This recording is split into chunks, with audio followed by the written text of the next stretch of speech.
लावायची कुठे तुला माहिती आहे कुठं माहिती ना पण माहिती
हेलो हेलो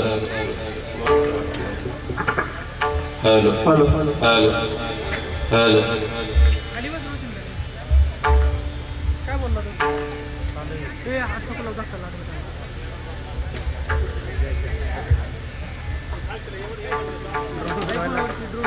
ऐक ना ऐकून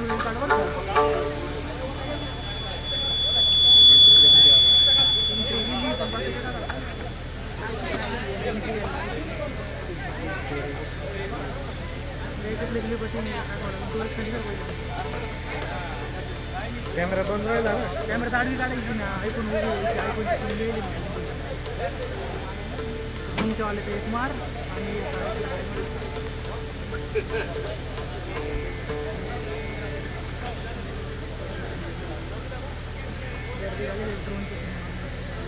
याद साठी केला होता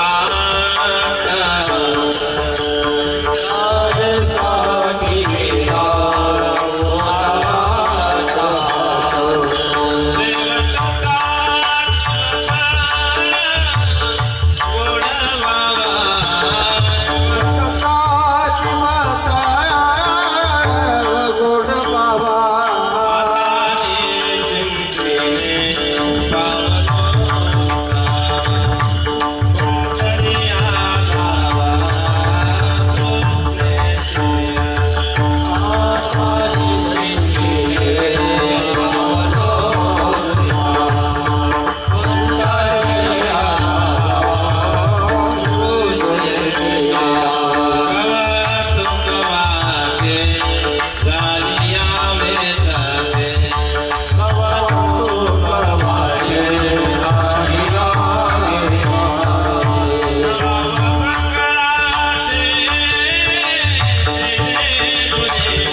दिले वाटत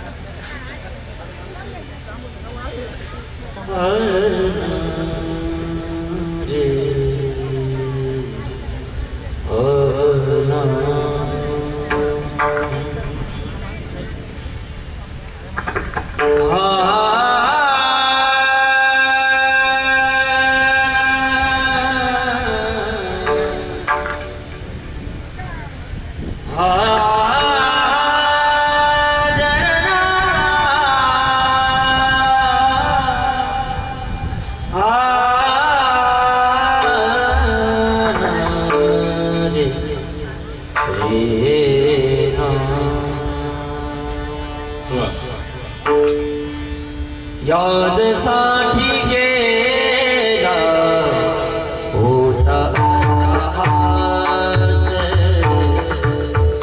याद साठी गेला होता हास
हातानेची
हा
याचसाठी केला होता अट्टहास, शेवटचा दिस गोड व्हावा, आता निश्चिंतीने पावलो विसावा, कुंटली दावा तृष्णेची कौतुक वाटे झाली या वेचात, नाव मंगळाचे तिने गुणे, आता निश्चिंतीने पावलो विसावा, कुंटली दावा तृष्णेची तुका म्हणे मुक्ती परिनिली नोवरी, आता दिस चारी केळी मिळी, आता निश्चिंतीने पावलो विसावा, कुंटली दावा तृष्णेची गंगा विशुद्धं निदपादपर्शं सुरवेष्टितं चुंबितं पुण्यस्थानम्, सराधिस्थितं तं समाधिस्थमूर्तिं नमामि गंगागिरियोगिराजं, तपो ज्ञान वैराग्य भक्ति स्वरूपं सदालंकृतं साधु संन्यासयोगं, मुखयश्च वेदांत शास्त्रार्थ नितिं, नमो माणिकगिरिं ब्रह्मस्वरूपं, महायोगपीठे तटे भीमरथं, परं पुण्डरीकाय दातु मुनीन्द्रः, समागत्य तिष्ठन्तमानन्दकन्दं, परब्रह्मलिङ्गं भजे पाण्डुरङ्गं।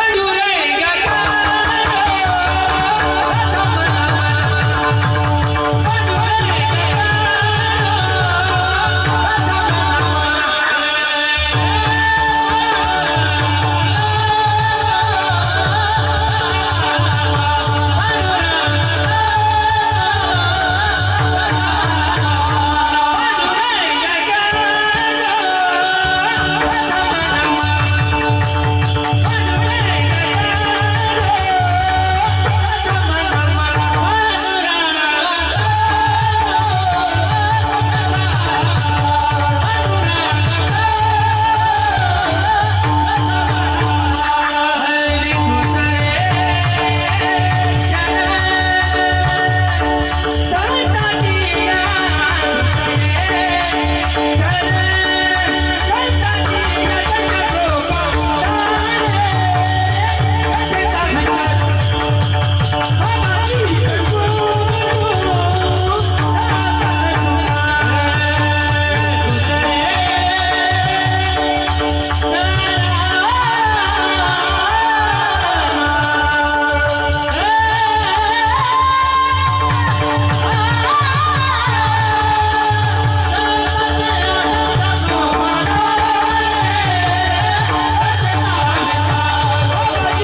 धन्य धन्य निवृत्ती देवा काय महिमा वर्णाबा शिव्यावतार धरून केले त्रिलोक्य पावन यादसाठी केला होता अट्टहास शेवटचा दिस गोड व्हावा आता आणि चिंतेने पावलो विसावा कुंटली दावा तृष्णेची या प्राप्त प्रसंगी यथावकाश यथावधान अल्पश वेळेमध्ये कीर्तन रूपी वाक्पुष्प सेवेकरता निवडलेला अभंग वारकरी संप्रदायाचे तत्व वारकरी संप्रदायाचं महत्व वारकरी संप्रदायाचा आचार वारकरी संप्रदायाचा विचार वारकरी संप्रदायाचा प्रचार वारकरी संप्रदायाचा प्रसार वारकरी संप्रदायाची दिशा वारकरी संप्रदायाची आशा वारकरी संप्रदायाची समीक्षा जगद्गुरु तुकोबर आहे त्यांचा असणारा जीवाच्या बाबतीमध्ये यथार्थ स्वरूपाचं विशिष्ट वर्णन करणारा असणारा 4 चरणाचा अभंग सेवेकरता विठ्ठल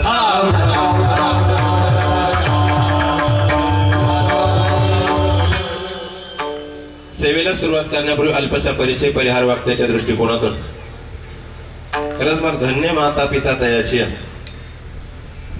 आपल्याकडे पहिल्यांदा सुद्धा असं 13व्या ओळीत बारकाईने ऐकत चला पण सातत्यानं 5ही वर्ष वडिलांनी आपल्या करता केलेल्या ऋणातून उतराई होण्याकरता हा असणारा प्रयत्न आहे महाराज किंबहुना येत वडील जे जे करती या नामधर्म ठेवीती एरते अनुष्ठती सामान्य सकळ तद स्वरूपाचा असणारा एक नियम केला नेम चालवी माझा या पद्धतीने असणारे आवड कुटुंबियांनी असणारे 5वं पुण्यस्मरण आणि मला वाटतं असं सिन्नर तालुक्यातलं गाव नाही की त्या गावातला व्यक्ती मला दिसत नाही आता जर एवढे खरंच ही माणसांची श्रीमंती कमवता आली पाहिजे पैशाच्या श्रीमंतीनं माणसं भरपूर भेटतील मी काय वाक्य सांगत असतो पैशाने श्रीमंत असणारी माणसं तुम्हाला पावलं भेटतील बरोबर ना पण मनाने श्रीमंत असणारी माणसं भेटायला पावलं झेजवावे लागते ते असणारे ही जुन्या माणसांकडे होतं वैकुंठवासी परमश्रद्धेय परमादरणीय पितृतुल्य व्यक्तिमत्व तानाजी पटेल पुंजाजी आव्हाड 5व्या पुण्यस्मरणानिमित्त असणारे हे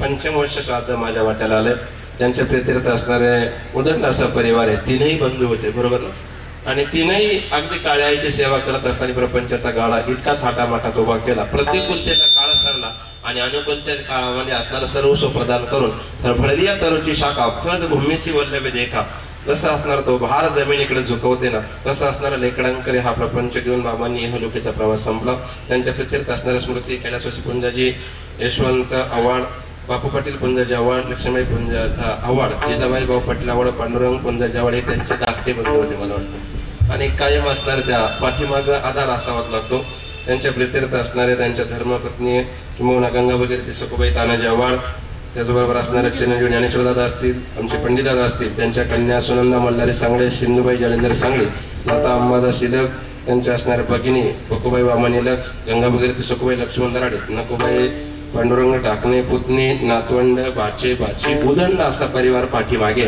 आणि त्यातले त्याच कीर्तनही बाबांचं आवडच आहे आणि कीर्तनकार भावकीतलाच आपलं ते त्यामुळे बाकी काही टेन्शन घ्यायची गरज नाही निर्धारित वेळेमध्ये जमेल तेवढं मला असणार आज विशिष्ट असणारी कामदा एकादशी आणि या पर्व काळाच्या अनुषंगाने जीवाचा प्रवास मांडायचा विठ्ठल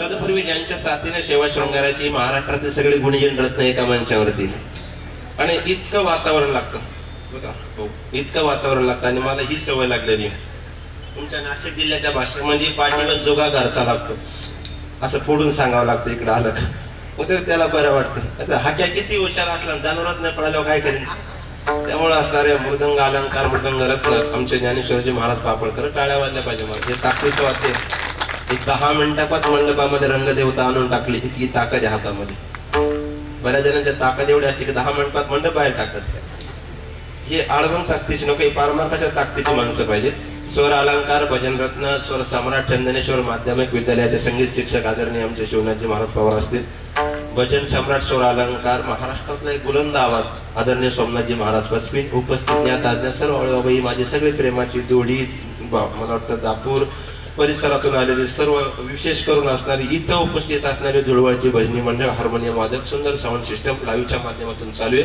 आणि राजकीय सर्वच ताकदीची वयाच्या अनुसार असणारा पारमार्थावर प्रेम करणारी ज्येष्ठ श्रेष्ठ मंडळी या ठिकाणी उपस्थित आहे सर्वांचा असणारा मान राखत असणारा सेवेकडे वळण्याचा प्रयत्न विठाला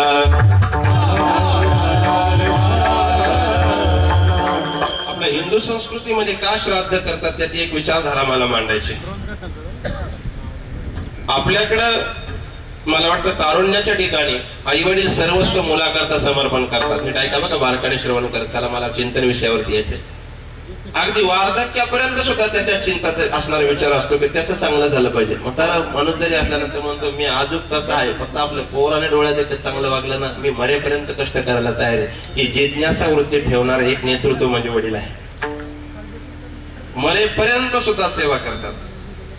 फक्त आपल्याकडे थोडासा भाग आलाय की ज्यावेळेस त्यांचे इंद्रिय क्षीण होतात, तर शेवटच्या कालखंडामध्ये आपल्याला त्यांची सेवा करायची. याच्याकरता भरतखंड नरदेय प्राप्ती, तो परम भाग्याची संपत्ती. आपली संस्कृतीत तशी असणारे दैव प्रधान आहे. आपल्याकडे अतिथीला सुद्धा देव मानलं जातं, आपल्याकडे आई वडिलांनाही देव मानलं जातं. आणि ज्या निर्जीव वस्तूमुळे यदा कदाचित जर जीवनामध्ये समाधान आलं तर माणसं सुद्धा मानतात, त्याला सुद्धा देवत्व मानतात. ही आपली संस्कृती. आजही बसलेले काही माणसे जुनी ट्रॅक्टर जपून ठेवतात, जुन्या गाड्या जपून ठेवतात, जुनी कोदळ पावडी सुद्धा जपून ठेवतात. याच्या जोरावर मी असणार एवढा झालोय. याचा अर्थ वस्तुस्थित क्रियेत सुद्धा देवत्व आपल्याला सावरतं. ही आपली भारतीय संस्कृती. विठाला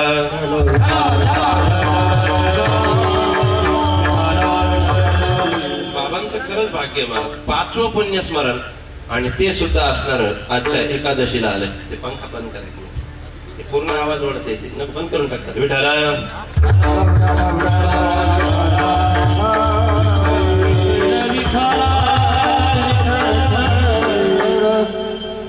हवा कोणत्या क्षेत्रात चांगली नसते. तुम्हाला चालेल ना, तुम्हाला हवेची सवय. आम्हाला हवा लागल्यावर माणूस म्हणतात त्याला आता हवा लागली, तो मोठा झाला.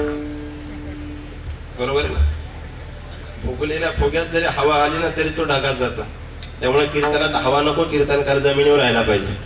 विचारानं म्हणतो मी, जरा 5Gत ऐकायचा एवढा परिसर आहे, त्यामुळे मी जरा 5Gत बोलतो. नीट ऐका, मला विचारधारा मांडायची होती. जीवाचं जाणं हे पर्व काळावं नसावं, जीवाचं शेवट पर्व काळावं असावं. बारकाने श्रवण करा. जाणं जर पर्व काळावं झालं तर तो अभागी आहे, पण जर शेवट पर्व काळावाला तर समजून जाऊ तो भाग्यवान, त्यानं पर्व काळ साधला. पर्व काळ साधला. नाहीतर एकादशीला जाणं, वाक्य म्हणतात एकादशीला मरण यावं, नाही महाराज, अजिबात नाही, अजिबात नाही. पर्व काळ एकादशीच्या शेवट पर्व काळ आला पाहिजे. मी काय वाक्य सांगत असतो, जाणं उचित नाही सांगितलं शास्त्राने. काय तुझा जीव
अतृप्त क्रिये काय, जीव जाण्याच्या काही प्रकार सांगितले. मला तिकडे घेऊन जायचं नाही, बाकी सोप्या भाषेमध्ये पुढे नेतो. ऐका, पर्वकाळ साधता आला पाहिजे. साधीला हा पर्वकाळ गेला अंतरीचा मळ. या पदाची कदम त्यांची सरळी येर झाला सफल व्यापार, जन्म मरणाच्या व्यापारातून ती मुक्त झाली. असा बाबांनी शेवट साधला.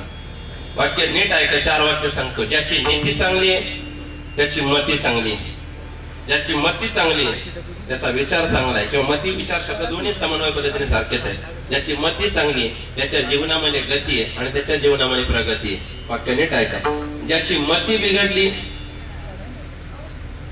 नाही कळलं, ज्याची नीती बिघडली त्याची मती बिघडते, ज्याची मती बिघडली त्याची गती बिघडते, आणि ज्याची गती बिघडली की पुढे ऍक्सिडेंट नाम अधोगती त्याच्या वाट्याला येते. म्हणून 4 तत्व जीवनामध्ये चांगले ठेवायचे. नीती चांगली ठेवायची, मती चांगली ठेवायची. दोनही चांगले राहिले की पुढे असणारं चित्त सुद्धा चांगलं राहतं. आणि चित्त शुद्ध तरी शत्रू मित्र होती, व्याघ्र खाती सर्पदया. म्हणजे ही जुन्या माणसांकडे ठेवण होती. वैर्याला सुद्धा तोंड भरून बोलायचे. काय म्हणणं आहे तुमचं? आपल्याकडे गोडबोले आडनावाच्या सुद्धा शिवाय देतात. इतकं दुर्दैव आहे. वैऱ्याला सुद्धा माणसं म्हणायचे, वैरी सुद्धा त्यांना प्रिय वाटायचा. काय आत्मीयता होती. का वाक्य नीट आहे का, जुन्या माणसांकडे हेच तर संस्कार होते. गावातलं कोणी माणूस जरी गेलं ना तरी त्यांचं अंतकरण भरून यायचं, डोळ्याला तारा यायचं, की इतकं अंतकरण द्रवीभूत होतं. आपल्या कुटुंबातून गेलं तर बाकीचं नियोजन पहा रे, माझ्या वाट्याला दुःख आहे हे सांगून तुम्हाला नाही कळलं, सांगून कुठं दुःख व्यक्त होतं का? आबोल भाषा ही दुःखाची असते. मग मला विचारधारा सांगत होते काय होती या जुन्या माणसांकडे. जुन्या माणसांकडे एक नीती होती. इतकी नीती होती ना की मरेपर्यंत नीती सोडत नव्हती. काही माणसं तर अशी होती, एखाद्यानं जर काही धन थोड्या दिवस ठेवण्याकरता दिलं ना, थोड्या दिवस, वाक्य नीट आहे का, तर तो व्यक्ती मेला तरी पुन्हा त्याच्या घरी आणून देत होती. इतकी नीती चांगली होती. आता जाऊ दे, आता आपल्याला तिकडे जायचं नाहीये. ही विचारधारा जुन्या माणसांकडे होती. मग ज्या दिवशी कुटुंबातलं वडील नावाचं छत्र जातं ना, त्या दिवशी जबाबदारी नावाचं बंधन पडतं. म्हणून मी कायम सांगतो, वयोवृद्ध का असाना पण दारात काठी आपटणार एखादा तरी म्हातारा असावंच गाड्या. आणि ज्या दारात वयोवृद्ध माणसं त्या घरामध्ये संपत्ती. महाराज एवढं वाक्य नोट करून ठेवतो. आणि ज्या घरात वयोवृद्ध माणसांची सेवा आहे त्याच घरामध्ये लक्ष्मी नांदते. लक्ष्मी वल्लभ दया जवळी. त्यांनी ते जीवनामध्ये साधलंय महाराज. नाही जमलं ना, जुनी माणसं बघा, एक तरी असा गावात तुम्हाला जुना माणूस सापडेल. मी विचारधारा म्हणते, किमान त्याची नीती चांगली होती. उभ्या आयुष्यात एकदा तरी पंढरपूरची वारी करायची. उभ्या आयुष्यात एखादा तरी माळकर पोरग घरामध्ये असावं. आणि हे विचार ज्यांनी कुटुंबामध्ये पेरले ना, त्यांच्या जीवनामध्ये आज हे पारमार्थिक लक्ष्मी आहे किंवा विचाराची लक्ष्मी आहे किंवा दारात आलेल्या अतिथींची लक्ष्मी, ही जुन्या माणसांची नीती होती. माझं कायम एक वाक्य सिन्नर तालुक्यामध्ये असणाऱ्या जिल्ह्यामध्ये, ज्या दिवशी वयस्कर व्यक्ती दारातून गेला ना, आपले काही नातेवाईक आपल्याकडे येत नाही. चला आपण विचारलं काय येत नाही, नाही व ते मन लागत नाही, याचा अर्थ ते. आणि एखादा व्यक्ती गेला, घराची असणारा भांडाफोड झाली, ते माणसं म्हणतात कळा नाही राहिले तो माणूस गेल्यावर. कळा जी येण्याकरता आहे ना, तो कळेचा जिवाळा आहे, तो जुन्या माणसांकडे होता. म्हणून तर जुन्या काळात माहेरचा आलेलं पुत्र सुद्धा सासू असलेलं प्रिय वाटायचं. एवढा आत्मीयता जुन्या काळामध्ये होती. म्हणून तर जुनी माणसं म्हणायचे माणसाला पाहुणे रावळे असावे म्हणायचे ना. मी त्याच्या पिंपळ्यामध्ये बोललो, पूर्वी पाहुणे रावळे होते, आता पाहुणे रायवाळे. त्यामुळे तिने सांभाळायला परवडत नाही, इतका काळ बदललाय. चांगलं कर्म करत असताना विचार करा, भगवान परमात्म्याने तुम्हाला आम्हाला सृष्टीवरती पाठवले कशा करता? इतका सुंदर असणारा नरदेह जर तुम्हाला आमच्या बाबतीत दिला असेल, कशा करता? देवे दिला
टाळ्या वाजवत जा ना.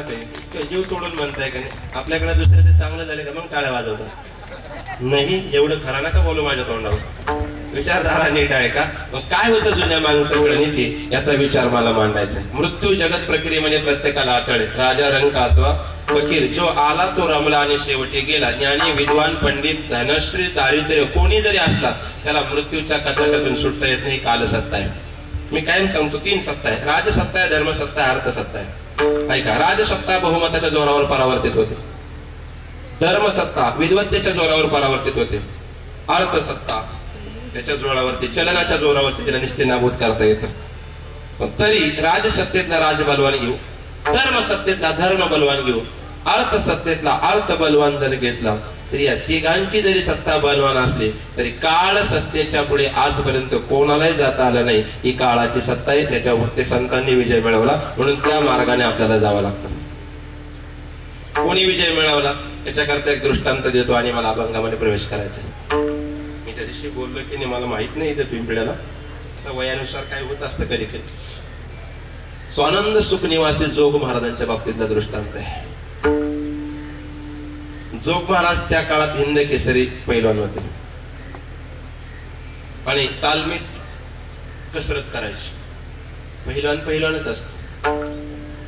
पण असं झालं की त्यावेळी चौकामध्ये रेड्यांची झुंज लागली. रेडा कळतो आणि रेड्यांची झुंज सुटत नाही. आपल्या रेडे ऐकत नाही. म्हणून तुम्हाला सर्कस मध्ये हत्ती, घोडा, सिंह, वाघ भेटन पण रेडा कधी भेटणार नाही. कारण तो फक्त ज्ञानोबरायाने आकळवला. आणि रेडा कधी ऐकत नाही. माणसं ऐकतात. कळेल 5G मध्ये लिहितात. आपल्या ठेवा. आणि टिळक त्या ठिकाणी उपस्थित होते आणि इंग्रज सरकारने फरमान दिलं की रेड्यांची झुंज सुटत नसेल तर त्यांना गोळ्या घाला. हे वाक्य टिळकांच्या जरा डोक्यावरून गेलं. कोण्याही जीवाचा न घडो मत्सर. मग टिळकांनी असणारा विषय असा निवडला की धावत असणाऱ्या तालमीमध्ये गेले आणि तालमीत गेल्यानंतर असणारा विष्णुबुवांना सांगितलं, जोग महाराज काय ताकदीचा उपयोग आहे. जो विष्णुबुवा जोगच म्हणे, तेव्हा काय महाराज पदवी उपाधी नव्हती. तुमच्या ताकदीचा उपयोग काय म्हणे, नको तिथं वापरण्यात काय मजा आहे म्हणे. म्हणले काय, तर चौकामध्ये 2 निष्पाप असणारे मुख्य जीव आहे, त्यांचे असणारे झुंज चाललेले, न जाणो कोणता कधी एकमेकाला हरवेल. पण इंग्रज सरकारने फरमान काढले की त्यांना गोळ्या घालायच्या. कोणाला, त्या असणाऱ्या रेड्यांना. ताकद जर वापरता आले तर मला वाटतं त्या रेड्यांवर वापरा, चालेल म्हणे, काय हरकत नाही. विष्णुबुवांनी असणाऱ्या स्वतःच्या बंधूला पांडुरंगाला बोलवलं आणि सांगितलं, चल आपल्याला जायचे. गेले आणि झुंज त्या ठिकाणी चालू होती. त्या ठिकाणी बुवा स्वतः डावीला आले आणि बंधूला उजवीला टाकला. आपल्याकडे बरेचसे पाळणे याच्यावरच होतात. उजवी बरेचसे लग्नही मोडले उजवी डावीवरून. नेमकी काय त्याच्यामध्ये मला काही कळतच नाही अजून. आता काहीच नको म्हणता, कोणी का दक्षिणेला उभा कर पण लग्न होऊ दे.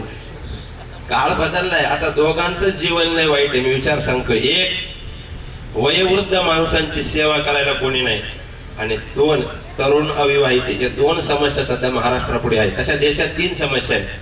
देशात सगळ्यात पहिली समस्या नाना बसा. सगळ्यात पहिली समस्या देशामध्ये माणसांना काम नाही. आपल्या देशात सगळ्यात पहिली समस्या कोणती, माणसांना काम नाही. दुसरी समस्या आहे कामाला माणसं नाही. अजून का नाही कळलं. पहिली समस्या आहे माणसाला काम नाही. दुसरी समस्या आहे कामाला माणसं नाही. तिसरी समस्या जी माणसं आहे ती कामाची नाही. 3 असणारे सुशिक्षित बेरोजगारी आपल्याकडे असणारे वाढले. ऐका, जोग महाराजांनी आणि बंधूंनी दोघांनी शिंग धरून रेडे जसे तसे बाजूला केले. हे ताकदीचं प्रमाण होतं. उगाच गाणे म्हणायचे, धिंगाणा घालणं मला जमणार नाही. त्याच्याकरता सेपरेट आहे. घरी जाऊन तुम्ही तारक मेहताचा उलटा चष्मा पाहू शकता गोकुळधाम सोसायटीतला. ते तुम्हाला गोड वाटेल. ते हसवण्याचे साधन आहे. आम्ही या कीर्तने शुद्ध झालो. हा कार्यक्रम कमी आले तरी चालतील पण चिंतनाने पुढे चाला. मला विचारधारा मांडायची. कर्म धर्म संयोगानं ज्ञानराज महाराज ते दोन्ही रेडे बाजूला केले आणि मग तिथून पुढे जोग महाराजांची ख्याती झाली का रेड्याची झुंज सोडवणारा पहिला. आणि त्या काळात आपल्या परिसरामध्ये सगळ्यात मोठा आखाडा भरायचा कुस्तीचा, तो वाघाचा आखाडा राहुरी तालुक्यामध्ये. आणि तिथे हिंद केसरी तालीम भरायची. गुरुवारी विठ्ठलराव घुलेंचं टाचले म्हणजे माझं नाही स्वतःच, कारण ते त्यांचंच म्हणतो, माझं म्हणू शकत नाही. कर्म धर्म संयोगानं तिथं कुणीतरी सांगितलं, जोग महाराजांना पाचारण करण्यात आलं. मी सांगतो नामाची साधना काय असते जीवनामध्ये, संतांचे संघ काय आहे, काळ सार्थक केला त्याने याच्याकरता. आणि त्या ठिकाणी गंगागिरीजी महाराज हिंद केसरी पैलवान म्हणून पाहायला आले. जोग महाराजांनी एका दमात 14 पैलवान चितपट केले आणि शेवटी गंगागिरीजी महाराजांचं दर्शन घ्यायला गेले. दर्शन घ्यायला गेलं, बाबांनी हात धरला, म्हणे अजून एक पैलवान राहिला, तेवढा पाडला ना तर मी तुला हिंद केसरी म्हणे. जोग महाराज सांगितलं 14 पाडले 15वा पडेल. तो म्हणे तो पैलवान असा आहे, त्याच्या झपाट्यात आजपर्यंत जो गेला त्याने त्याला अजून सोडलं नाही. तुला जमेल का पाडायला? म्हणे इतका बेकार आहे म्हणे. लई गेले त्याच्या आधी म्हणे काळाची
होता पडायला.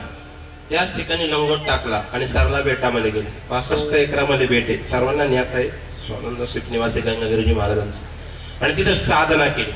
आणि साधनेमध्ये परिणाम असा झाला, जीवाचा मृत्यू त्याच्या वयाने होत नाही. श्वासाची स्पंदन कमी जास्त झाली, सॅच्युरेशन लेवल, हे त्याच्यामध्ये मृत्यू ओढावलं, सायंटिफिक रिझन आहे.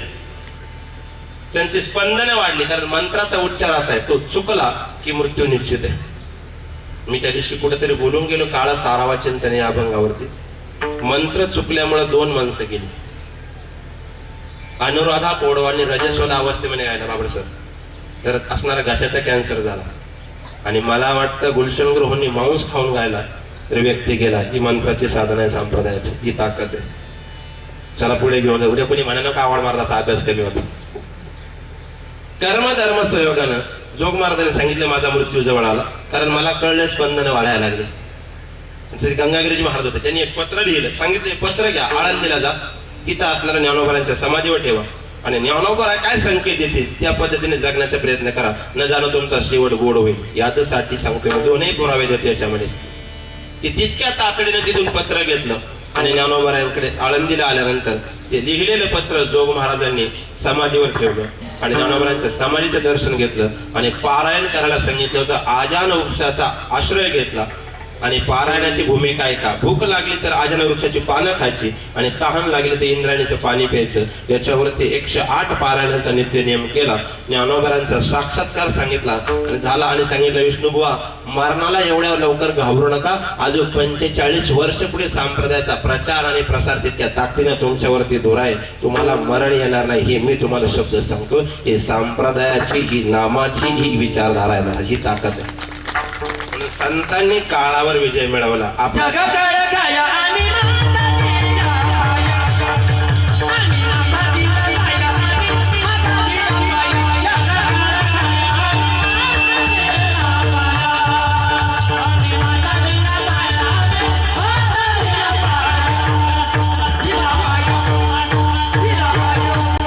जगाने काळाला कालपण तुक उभा म्हणतात, काळ गुलाम सलाम तुक या घडी राबत, असे हे संतांचा विचार आहे.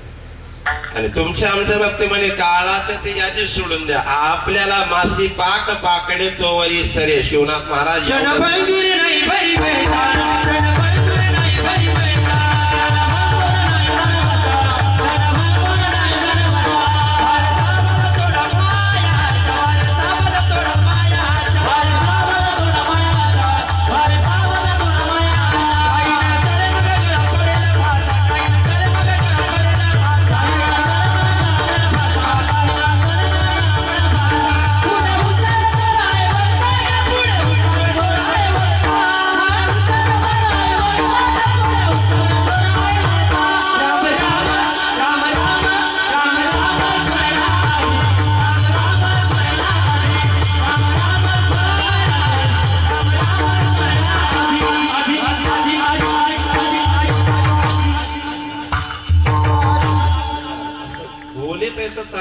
ताकदीचे प्रमाण आले की मग पुढे बोलायला बरोबर नाही तर म्हणा काय, अरे काय काय म्हणतो आहे तेच राहू दे. आता काय पण एक क्षणाचाही विलंब न होता असे 5 बसते तितक्या ताकदीने प्रमाण आला की मग पुढे सांगायला ताकद येते. म्हणजे काय का मृत्यू आपल्या बाबतीमध्ये अभय देतो, कोणाला सोडलं नाही. शेवट गोड झाला पाहिजे याच्याकरता कोणी कोणी प्रयत्न केले याचे 2-3 पुरावे देतो, म्हणजे तुला बरं वाटतं. ऐका, पुराव्याशिवाय बोलू नये माणसाने. कोणत्या क्षेत्रामध्ये पुराव्याला फार महत्व असतं.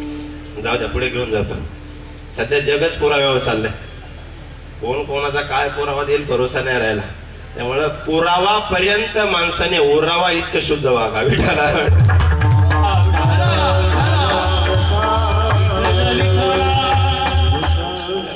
काळ एवढ्या महिन्याभरात इतका समाज कीर्तनकार गायक वादकांच्या मुळा उठलाय ना, मला नाही वाटत पुढचा काळ चांगला असेल.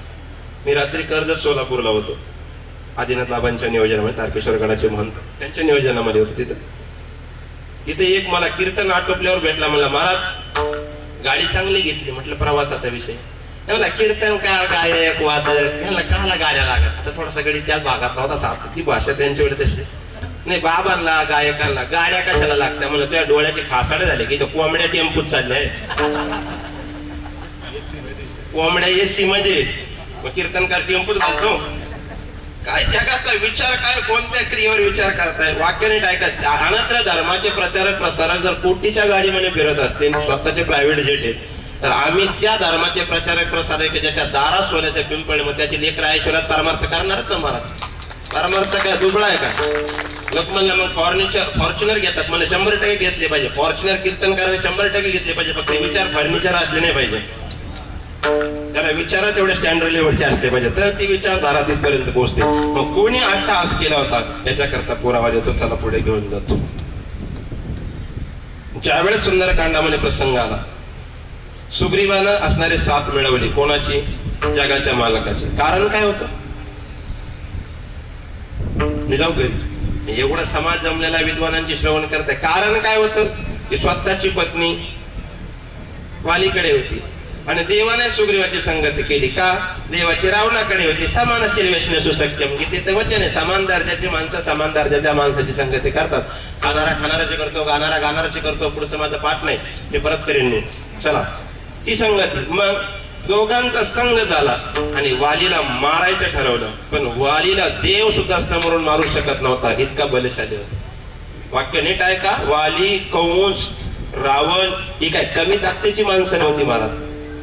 देवाला शिव्या देऊन देवाच्या समोर युद्ध करण्याचं सामर्थ्य त्या माणसांमध्ये होतं. फक्त वृत्ती आणि कर्म चुकलं म्हणून देवाला त्यांना मारावं लागलं. नाही तर देवाच्या समोर युद्ध करायला तुम्हाला देवाची शपथ घातली तरी तुम्ही 15 दिवस खोटं बोलत नाही.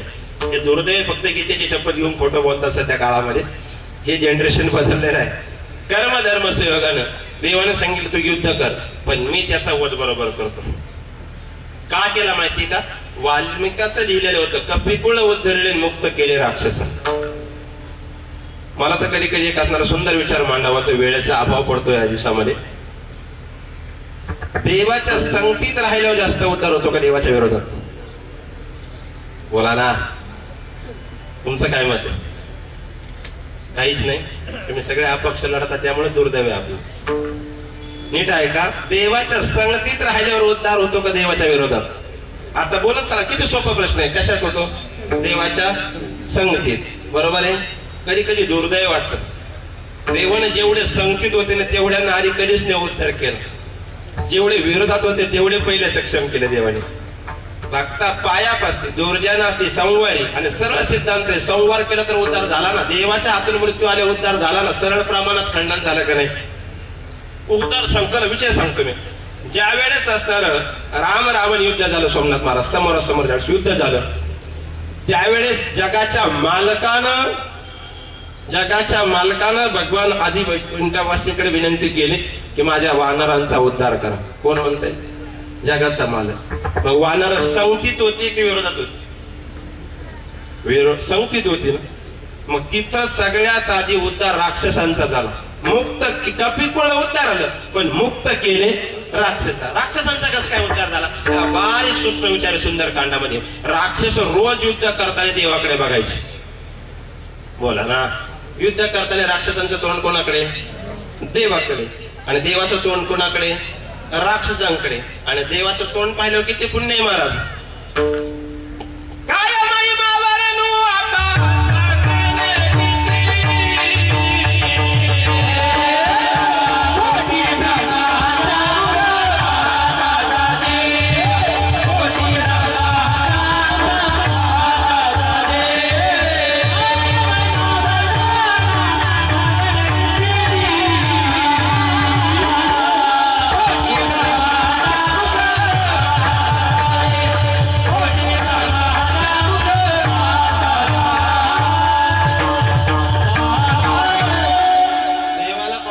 पाप संपले म्हणून राक्षस आधी मुक्त झाले. म्हणजे याचा अर्थ भजनांच्या विरोधात जायचं मग देव उद्धार करेल असं नाही. लोक म्हणतील फॉर्म्युला सोपा, यांच्या संगतीत राहून उद्धार होत नाही, देवाच्या विरोधात राहून उद्धार होते. देवाचा स्वभाव त्या पद्धतीची विचारधारा मी मांडत होतो. त्यावेळेस वालीला झाडाच्या आडून बाण मारला. वाली धारातीर्थी पडला. वाली काही कमी ताकदीचा नव्हता बघा. वाली काही कमी ताकदीचा नव्हता. तो ज्याला मारेल त्याची अर्धी शक्ती त्याला प्राप्त व्हायची, ही ताकद त्याला होती. म्हणून वालीच्या नंतर आता एकच व्यक्ती आपल्याला भारी पडते, घरवाली. कारण आपण किती बोलले तरी अर्धी आपल्या पुढे असते. म्हणून शास्त्राने तिला अर्धांगिनी म्हणलं. त्यामुळे फुल कधी सांगायचं नाही. जाऊ द्या, पुढचा विचार नाही मला मांडायचा. तो धारातीर्थी पडला आणि जगाचा मालक समोर गेल्यानंतर वाली हसता हसता देवाला विचारतो, देवा आता सांग उद्धार कोणाचा झाला किंवा विजय कोणाचा झाला. त्यावेळेस देवाने खाली मानू घातली, तुझा झाला. जांबवून ते हुशार होतं, म्हणलं देवा एवढ्या लीडना पडलंय तरी म्हणते उद्धार झाला, कसं काय? ते म्हणलं हे तर खरं माणुसकी असते. नाही कळलं म्हणे, कसं काय? मला सांग म्हणे, त्याचं भाग्य अंतकाल समयाला देवाचं नाव जरी मुखात आलं तरी त्या व्यक्तीचा मृत्यू भाग्यवाने. अरे तो राक्षस असताना वृत्तीने राक्षस झालाय, पण विद्वत्तेनं असणारे एक मला तो कुलवंत राजा होता ना, तरी सुद्धा त्यानं शेवटच्या क्षणाला वालीची ताकद आहे का, रावण किष्किंधा जिंकण्याकरता वालीकडे आला होता, पण वाली पूजा करत असताना प्रस्ताव मांडायला गेला आणि पूजेत विघ्न येऊ नये म्हणून त्याने रावण काखेत टाकला आणि रावणाला काखेत घालून 7 समुद्राचं स्नान टाकलं होतं. एवढा वाली विद्वान होता, काय सहज नव्हता. आपण काही म्हणतात, काही तर म्हणतात रावण फार वाईट होता, त्यापेक्षा चांगला होता. रावण काय वाईट होता? मी तर विनोद करायला गेलो, मग मला एवढ्या समाजामध्ये मी जाऊ द्या बोलत नाही. रावण काय वाईट होता नीट आहे का? 7 कोटी घरे शुद्ध कांचनाची असताना सुद्धा देव लंकेत यावा एवढी शुद्ध विचारधारा म्हणजे रावण होता. आपल्यावानी होता का? आखी लंका सोन्याची होती, इथे लग्न काळ्या पोती वाले एवढी आपली संपत्ती. आता भयान परिस्थितीकडे सध्या, तरी मला त्या रावणाचा आदर्श घ्यावा वाटतो. मी काय लंकेकडून प्रचार करायला आलो नाही, म्हणजे लंकेतून बिन लंकेकडून दोन्ही सांगतो, म्हणजे तुम्ही पुढे शंका घ्यायला नको. हा बुवा धोरणात असावा. सोमनाथ महाराज आखी लंका सोन्याची असताना बहादराने कधी स्टेटसला नाही टाकली. आपली 4 पत्र्याची बांधली का लगेच स्टेटसला टाकतो. स्वप्नपूर्ती झाली मेच्या शेवटच्या आठवड्यात आणि जूनच्या पहिल्या आठवड्यात वादळ उठलं, पत्रे उडून गेले, काळाची चाहूल आली, बाग सुखाची करपून गेला. आपला काय विचार, आपली पुढे संपत्ती ठेवायची, चला पुढे घेऊन जायचं होतं मला. त्यावेळेस वाली दारातीर्थी पडला, देवाला विचारलं मरतोय गड्या, पण मला मरण्याचं कारण सांग, का मारलं?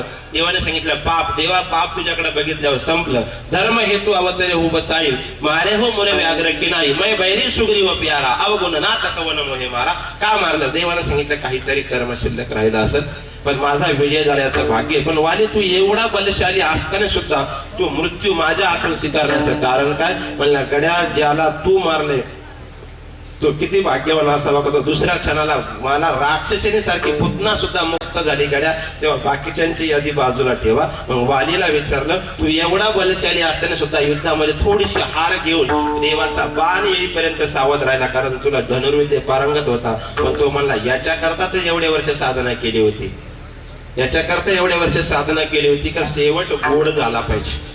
मग आपलाही सुद्धा प्रयत्न तितका चांगला असला पाहिजे, तितक्या पद्धतीने शेवट गोड झाला पाहिजे. आपल्या बाबतीत आई वडील चांगला संस्कार दिसून देतात की माझ्या मुलाचं भाग्यत्यापणाने येऊन त्याचा शेवट गोड झाला पाहिजे. आपला विचार असतो आई वडिलांचा शेवट गोड झाला पाहिजे. भाग्य नीट आहे का? संपत्ती ती खरी आहे की मुलानं कमवावं आणि त्याच्या नावावर वडिलांनी सांगावं मुलाच्या जीवावर आयुष करतोय. बापाच्या संपत्तीवर आपण आयुष करतो हे आयत्या पिठावर आहे का म्हणतात आपल्या हिंदू धर्मामध्ये, त्याला ती नाहीये. पण विचारधारा नीट आहे का? नीती होती, प्रतिकूल कालखंड होता तरी कष्टाला देव मानलं आणि उभा प्रपंच असणाऱ्या पंचकृषी म्हणजे नावारूपाला आणला. ही जुन्या काळातल्या माणसांची नीती होती. विठ्ठल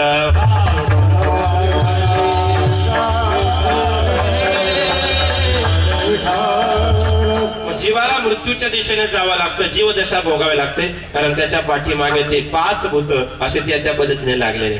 नाथरायने भारुडात फार गोड वर्णन सांगितलं. एक असं भूत आहे ते जटा ओढते, एक असं भूत आहे ते असणारं दात आवळून मागे लागते, एक असं भूत आहे ते डोळे वटारून पाहते, एक असं भूत आहे ते गिळावया धावते आणि एक असं भूत आहे ते फक्त वाकुल्या दाखवते. ही काळाची भूत सांगले नाथरायने. त्या 5ही भूतांचं वर्णन ऐकायचं असेल एकदा प्रेमाने करून. एक जटाधारी दात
पाठीमागे लागलेली पंचभूत आहे. मला सगळे जमतं पण मला 50 देत नाही कोणी. कबड सर बरोबर आहे का? ते घरचा बैल वैरणी म्हणून पाहुण्याचा आला का घासन मकान त्याला अपचन का होईना. याच्या म्हणजे दाबलं दुबळ्या झालं तरी महाराज आपलं समाजाचं भूषण मी आला ना तो गाडो तरी आपली माती आपली माणसं जपायचा प्रयत्न करा. भाऊने सांगितलं माझ्याकडे भरपूर यादी कीर्तनकारांची पण हे सेवा तुम्हाला करावी लागेल. त्यांची 2-4 वर्ष महिन्यापासून असणारी इच्छा होती. कधी कधी आपली माणसं जपण्याकरता सगळे तत्व बाजूला ठेवावं लागतात. फक्त त्याची किंमत कळली पाहिजे. नाही तर आम्ही चंदनासारखं झिजायचं तुम्ही लाकूड समजायचं हे उपयोग नाही म्हणा. म्हणून पूर्वी आमची माती आमची माणसं होती. आता नाही मला तिकडे जायचं मला जायला लावू नका माझा वेळ नाही. याचसाठी केला होता 8 तास याच्याकरता उदाहरण देतो आणि पुढे जातो. मी भगवान परमात्म्याने सुंदर असणारा नरदय भजना करता दिला. मग सोमनाथ महाराजांनी सांगितलं भजना करता दिला सुद्धा. कोणत्या भजना करता दिला? मला वाटतं रामकृष्ण हरी विठ्ठल केशवा आणि मंत्र हा जपावा सर्व काळ या विन असता अनेक पै साधन आणि वाहत असे आन विठोबाची. हे कुठपर्यंत?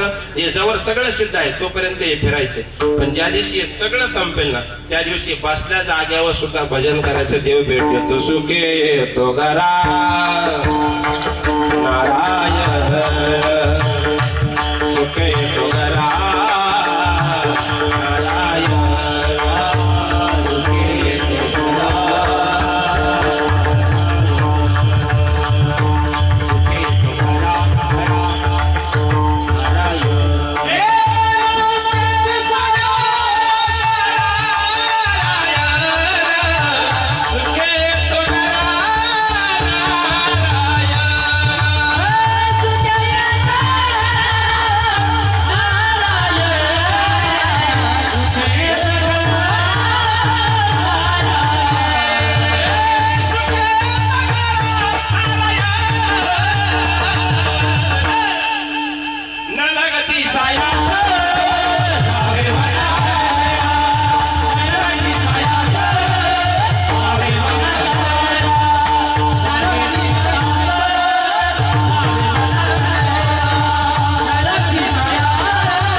देव येतो. फक्त तेवढा भाव चांगला असला पाहिजे. भाव कधी चांगला असतो माहितीये का? ज्या दिवशी स्वभाव चांगला आहे त्या दिवशी आपला भाव चांगला असतो. आणि ज्या दिवशी स्वभाव खायला लागला व्याकरण संहिता सांगतो सर उद्या शंका घ्यायला नको. ज्या दिवशी स्वभाव खायला लागला लोक म्हणतात त्याचा स्वभाव बदलला. ज्या दिवशी स्व चांगला आहे तोपर्यंत समाज त्याला भाव देतो. म्हणून माणसाचे नीतिमती आणि गती बदलण्याकरता स्वभाव कारणीभूत असतो. काय कारणीभूत असतो? स्वभाव. काही माणसाशी 100% संकटातून बाहेर काढा वाटतं पण त्यांचा स्वभाव माणसं त्याचा गाठ उतरून नसतात गाजून वाटतात. पण ते कुणाची येत म्हणजे काय आडवं येतं? स्वभाव आडवा येतो. स्वभाव जपला पाहिजे. आणि आपल्याकडे म्हणे त्याची खोड मेल्याशिवाय जात नाही. स्वभाव कस काय सोडेल? स्वभावावर एक दृष्टांत साधलाय का? वाईट व्यक्ती जर त्याचा स्वभाव सोडत नसेल तर मला वाटतं चांगल्या माणसाने त्याचा स्वभाव बदलला नाही पाहिजे. यावर तुमचं मत काय? विचारधारा सांगतो मी. तुकाराम बिजला माऊलींच्या नियोजनामध्ये मी असणार उदापूरला त्या दिवशी बोलून गेलो असणार एक वाक्य. तुकोबा रस्त्याने जाताना एका व्यक्तीने तुकोबाराला उसाची मुळे दिली. ते तुकोबारा होते वाड्याचे मोडून नाही दिले पोरांना. जे भेटन त्याला ऊस देऊन टाकायचं. घरी येईपर्यंत एवढंच कांड राहिलं. आऊसाहेबांनी विचारलं एवढंच कांड नाही म्हणे मुळे आणली. मग कुठे म्हणले लेकरं भेटले वाटून दिले. मग एवढं कशाला आणायचं? नाही म्हणले तेही द्यायचे होते पण लेकरं संपली वाटायला. ते म्हणे ज्यांना ऊस दिला ना गोड खायला त्यांचीच बाप तुम्हाला कडूशिवाय देतात. कोण म्हणतंय? आऊसाहेब कोणाला म्हणताय? तुकोबारांना. तुकोबारांचा विचार आता ऐक म्हणे ते गोड ऊस खाऊन जर वाईट बोलत असताना वाईट स्वभाव सोडत नसतील तर मी चांगला असून माझा चांगला स्वभाव का सोडावा म्हणून मी वाटलं. ही विचारधारा आहे. ही विचारधारा आहे. मग कोणी अट्टहास केला याच्याकरता एक पुरावा देतो आणि आपल्याकडे निर्धारित वेळेमध्ये लांबवणार नाही. ऐका जटायूचा दृष्टांत सर्वांना माहिती आहे. जटायू कुठे होता? दरेवाडीला. मग टाकेदला आला. पूर्व अवतारामध्ये कोण होता? ते सगळं सांगतो. हे तर अज्ञान आहे. नुसतं सांगा काय सांगा पण कळलं तर पाहिजे ना. सांगता नेमके काय सांगायचं हे तर कळलं पाहिजे का नाही? ऐका जटायू आणि संपत्ती दोघे बंधू उद्धारा करता गेले होते. कारण कुलामध्ये पुत्र रत्न नसल्यामुळे पिंडोदक क्रिया करण्याकरता कोणीतरी असावा हे असं शास्त्र सांगतं. नाहीतर दोष लागतात त्याला. म्हणून हे दोघही पुत्र संतती मागण्याकरता भगवान परमात्म्याकडे गेले होते. एक तर शास्त्र सांगतंय कुलोत मध्ये पुत्र संतती नसेल तर जावयाने सुद्धा केलं तरी चालतं, नाही तर भावकीच्या विरहित असणारा ज्याला वाडे वाटलेली पद्धती असते सुतक पद्धती त्याच्यातून जरी पिंडदान केलं तरी चालतं. हे दोन प्रकार आहे शास्त्रामध्ये. ऐका, ज्यावेळेस त्या सूर्याच्या तेज प्रकाशानं संपत्तीची असणारी संपत्तीची पंख जळाली, पण त्यानं आपला भाऊ वाचावा याच्याकरता त्याच्या अंगावर शरीर टाकलं आणि जटायूला सलामत ठेवलं आणि जटायूला सांगितलं आता भजन कर, जवळ जाण्यामध्ये मजा नाही राहिली. संपत्ती असणारा ज्यावेळेस जिथून सेतुबंधन केलं ना त्या ठिकाणी पडलेला होता. तो एक विचारल्या मोठ्या सुंदर कांडात मला मांडायचं नाही. मग जटायू साधनेला बसला आणि सूर्यदेवाला कोणीतरी सांगितलं भक्तांच्या असं असं झालं. सूर्यदेवाने सांगितलं, स्वप्नात साक्षात्कार दिला, पुढच्या अवतारामध्ये रामवंशामध्ये तुझा उद्धार केल्याशिवाय सोडणार नाही, फक्त त्याच्याकरता थोडं भजन कर. आणि वाक्य नीट ऐकाय, त्याला थोडस वाटतं ना आपण या जन्मात का भजन करतोय, या जन्मात भजन करून काहीच भेटलं नाही. त्यांनी एवढं वाक्य घेऊन जा, या जन्मात तुला भजन करून काहीच भेटलं नाही याचा अर्थ असा नाही, या जन्मात भजन केलं ना पुढच्या जन्मामध्ये भोजनाची चिंता आणि मरणाची चिंता सुद्धा तो वाहतोही, त्याचा स्वभाव आहे. फक्त कर्म चांगलं करत चला. भजन करून सुद्धा बांधकोरीत असेल तर मग अवघड नाही. कळलं? आपल्या ठेवा. बऱ्याचशा माळकऱ्यांची भांडणं मला भेटावं लागतात महाराज म्हणून. महाराज जर शेजाऱ्यांना पडल्यावर माझी अवस्था काय असेल? आपल्याला वैतागे वैराग्य नाही ही आपली सगळ्यात मोठी दुर्मिळ अवस्था आहे. म्हणून भजनामध्ये सुद्धा देव कर्म बघतो. कर्माची थेरपी असे जीवनात महाराज ते फिरून जाग्यावर येते. गुरुवारी बाबा दृष्टांत सांगायचे, ऑफिस मध्ये साहेबांनी राक्षी पायावर काढला, कानाखाली टेकवली, तेव्हा काय सीसी कॅमेरे नव्हते, नाहीतर लगेच मीडिया वगैरे कामगारावर हात उचलला, काळ बदलला आता. मग साहेब कोणावर राग काढेल? समजा त्या शिपायाला मारलं, शिपाई कोणावर राग काढेल? शिपाई घरी आला त्याने तो राग त्याच्या पत्नीवर काढला, तिच्या ठेवून दिले. आता बायको शिपाई असला तरी त्याचा मर्यादा राखत होती आपलं देव, तो काळ तसा होता. आणि मग तिनं राग कोणावर? तिनं 8 वर्षाच्या लेकरावर काढला. तर लेकरू कोणावर राग काढेल? लेकरू मला घरात सगळ्यात ज्येष्ठ आहे, लेकरूने घालले जे कुत्रा बसले त्याच्यावर फटका टाकला. आता ते कुत्र्यावर फटका टाकल्यावर कुत्र असं स्पीड नाही निघलं आणि संध्याकाळी वेळी ज्या साहेबांनी आणलं तो साहेब ऑफिस बंद करून बाहेर निघला होता. कुत्र जसं वैतागले आवडतं तिकडे त्याचं साहेबाला धरलं. नाही कळलं? कर्म ऑफ द रिटर्न थेरपी.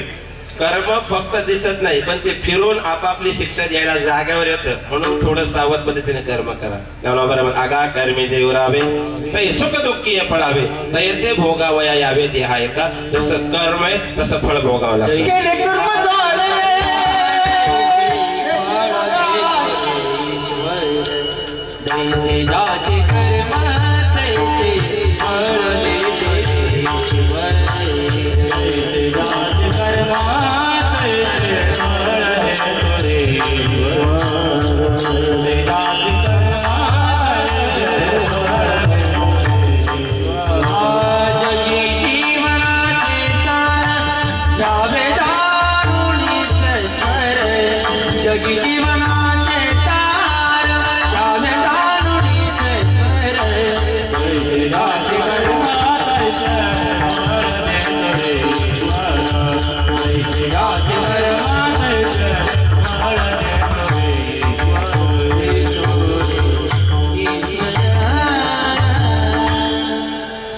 सुखासाठी आपुल्या कोणी होतो नीती भ्रष्ट, कोणी त्यागी जीवन आपुले दुःख जगी करण्या नष्ट.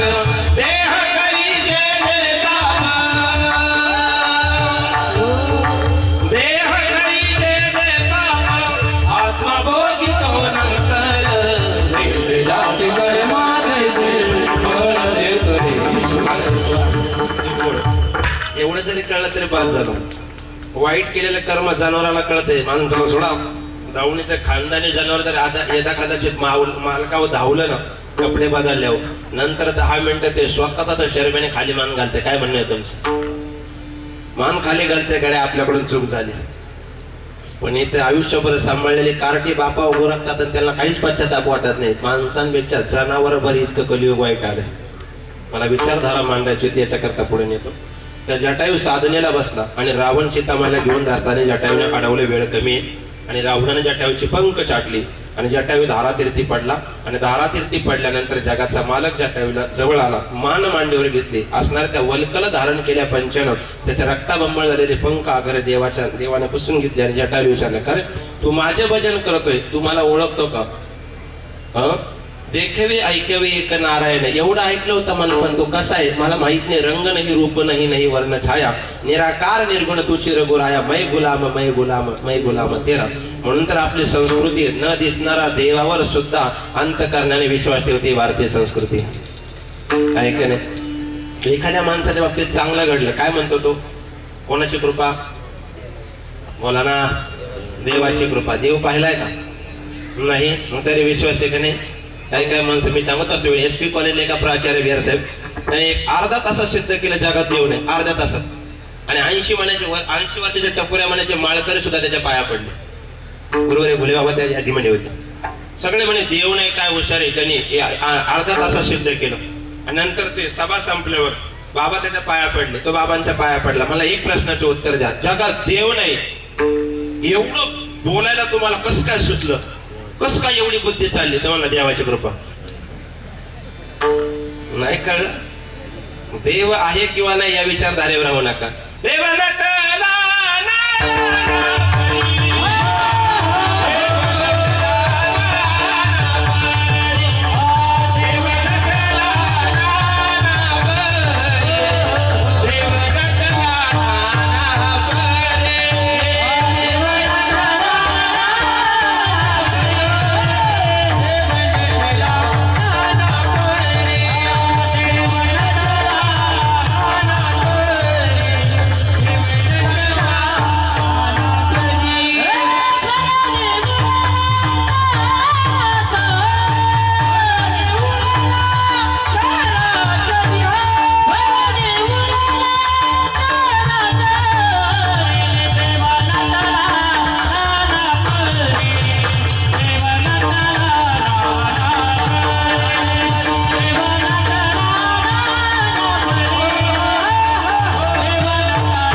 जटायूने सांगितलं देवा मला सांगितलं होतं सूर्यवंशामध्ये माझा उद्धार होईल.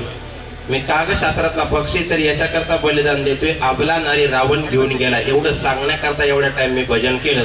आणि भजनाचा विषय असेल तर तू जन्माला यायच्या आधी 700 वर्ष भजन करत होतो की तुझी कृपा व्हावा. इथं 10 वर्ष भजन केले का देव भेटला पाहिजे मला. इथं जन्मच्या जन्म गेले तरी आमच्या स्वप्नात नाही. अजून रात्रंदिवस कीर्तन करतोय. स्वप्नात फक्त तिथे चांगलं भरलं आपलं ते म्हणजे तिकडे गेले बुवा. चांगलं म्हणजे विचाराने गाव चांगलं भरलं असं मला म्हणायचं. जे तुमच्या ध्यानात येते माझ्या मनात सुद्धा नाही. काय माणसं हुशार झाली. कारण काही क्रिया माहीत नसते त्याच्या पुढे प्रत्युत्तर देऊन ठेवतात. ऐका तर जटायू दारात पडला प्रभू रामचंद्र जटायू मी प्रसन्न जरी झालो ना तुला तरी प्रत्येक जन्म एक गिजाडाचा घ्यावा लागेल. तर फायदा काय? जटायूचं उत्तर आहे का मायबाप? जटायूने सांगितलं प्रत्येक जन्म गिजाडाचा भेटला तरी चालेल देवा, फक्त प्रत्येक जन्मामध्ये मांडी तुझी भेटली पाहिजे. याच्या करता मी काय केलं?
चांगला अट्टास करून मरा.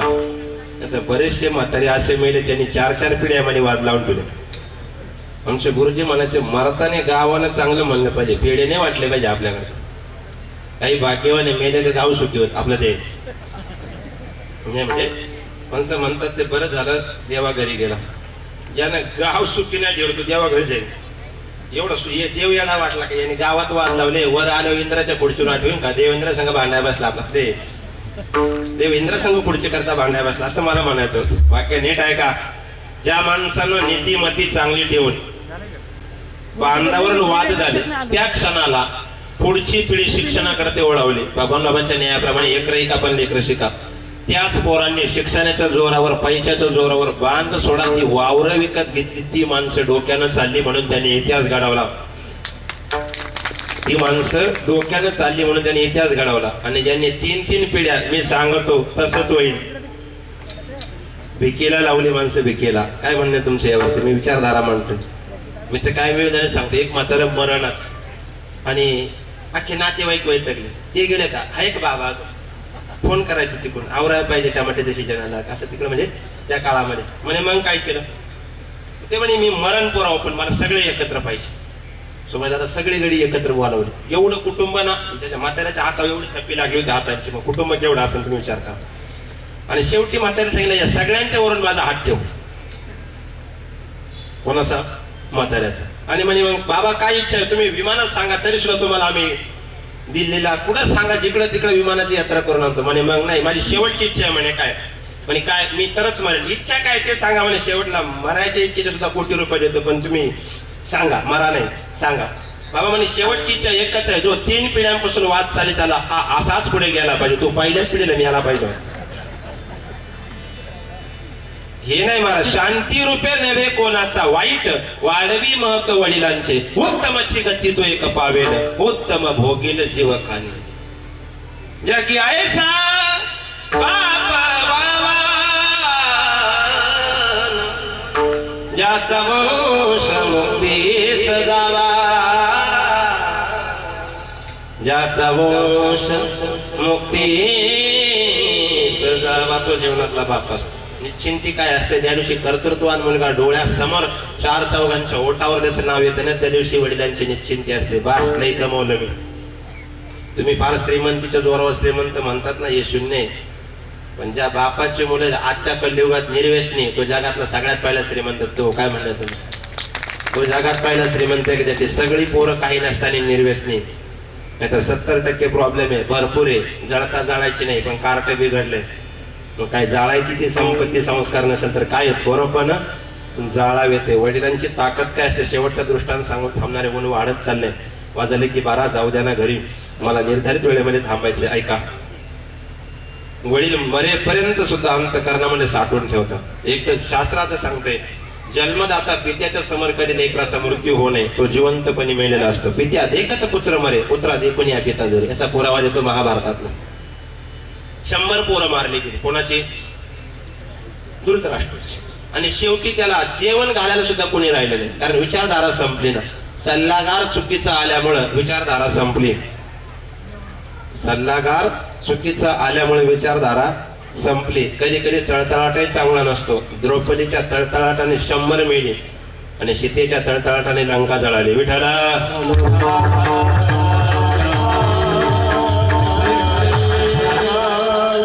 सल्लागार महत्वाचा असतो. शकुनीच्या सल्ल्याने कौरव संपली आणि जगाच्या मालकाच्या सल्ल्याने 5ही पांडव होते तरी जगतामध्ये अजरामर झाली. हा सल्लागार महत्वाचा असतो. कोणत्याही क्षेत्रामध्ये बरेचसे म्हणतात मी आहे आणि ते माझे शुभ चिंतक आहे. तू येडाय. तो शुभ होते म्हणून तो चिंतित आहे.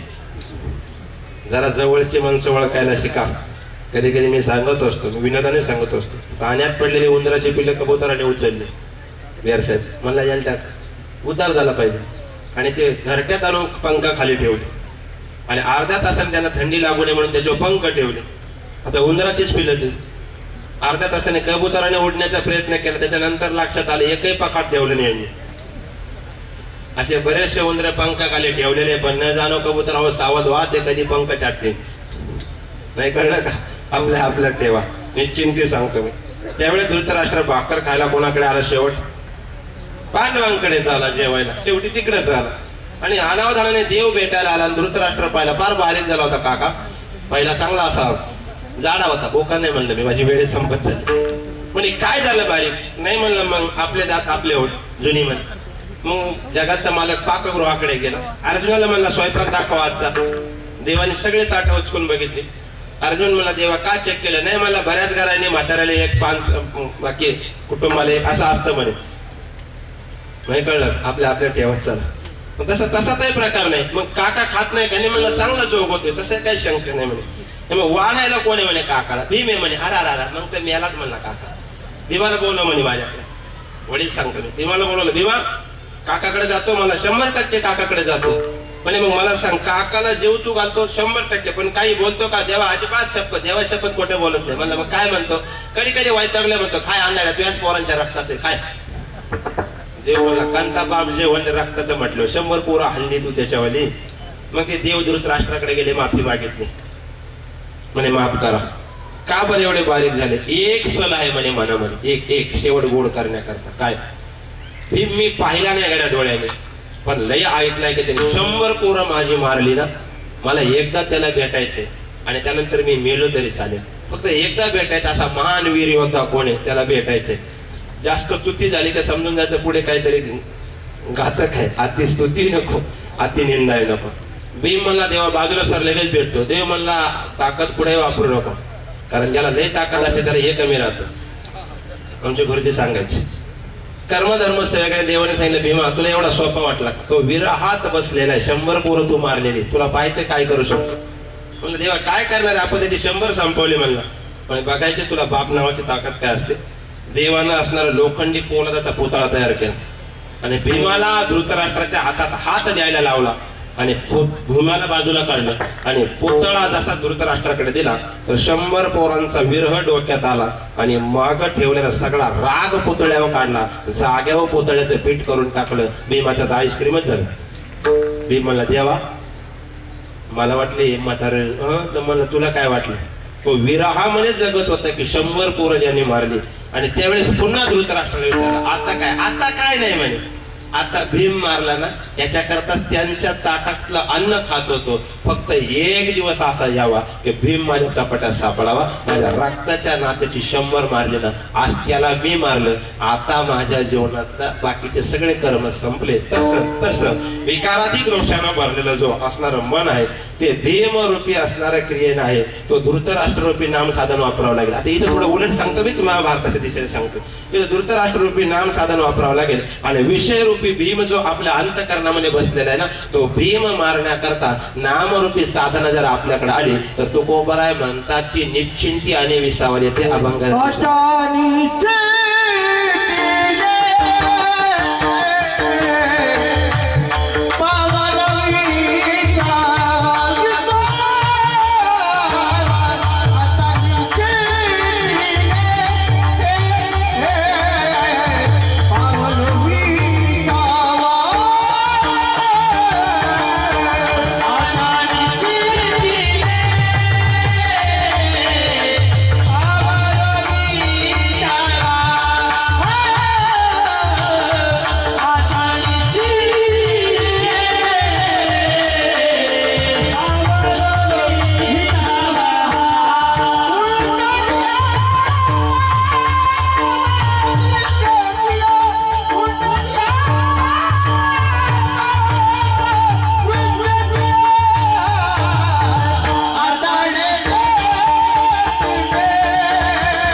जीवनामध्ये प्राप्त करा. त्याच्याकरता थोडस भजनानंद जीवन ठेवा आणि त्या भजनाने हरिभजनी ढवळीले जग सुकविला लाग कळी काळाचा संप्रदायाच्या नियमाप्रमाणे एकदा भजन करू.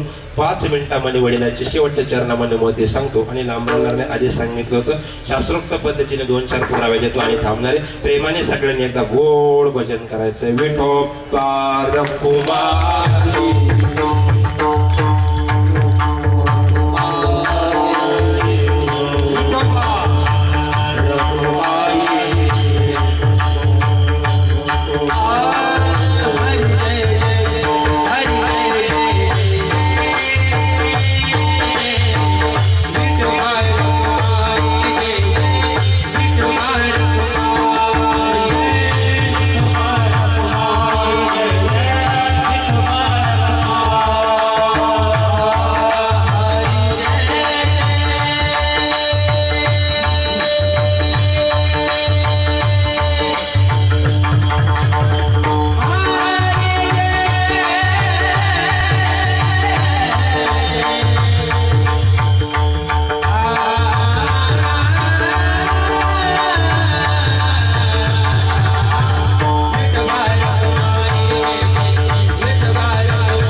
भाव मांडण्याचा प्रयत्न केला.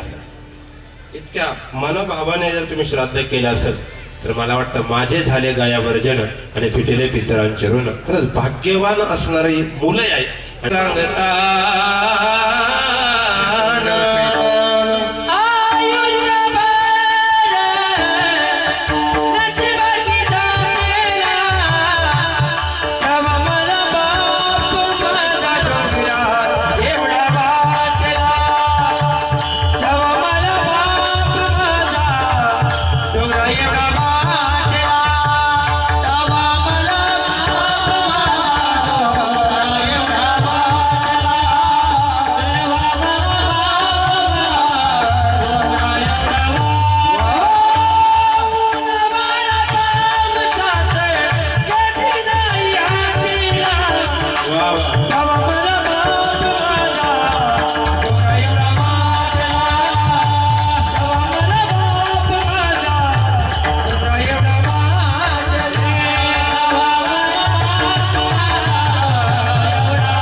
सांगता वडिलांची सेवा करा आणि ज्यांना कोणाला सेवा होत नसेल ती मला नावं द्या.